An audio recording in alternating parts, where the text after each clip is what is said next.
بسم الله الرحمن الرحیم. یو مرګری دی باره کې پوښتنه وکړله چې زما نظر غلط استعمالیږي، د دې دپاره څه وظیفه یا څه دعا راته وښایه.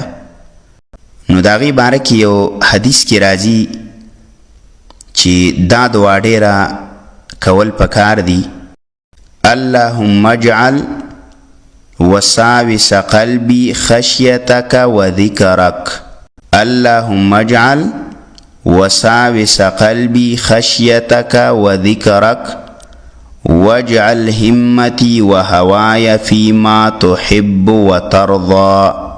چې دا دعا انسان ډیره وی بار بار، نو الله رب العزت د دې انسان د نظر حفاظت کوي او الله توفیق دل ورکوي، د نظر حفاظت د دې کیږي. بیا هم د دعا ته غوږ شئ.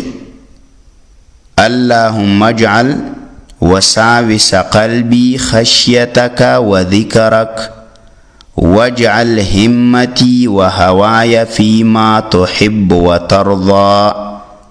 دا دعا کم از کم د هر مانځه نه پس دا وی مختصره دعا ده. بل روایت کې دا دعا هم راځي چې انسان کله وسوسې زړه ته راشي، خواهشات پیدا شي او یا غلط تصورات د انسان زړه لرازي، ذهن لرازي، نو دعا بار بار کوي چې اللهم انی اعوذ بک من همزات الشیاطین و اعوذ بک من ان یحضرون. دا دعا ډیره کوي.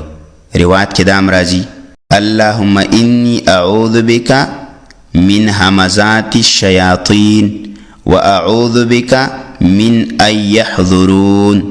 نو دا دعا هم ده او دا مخکنی دعا هم ده.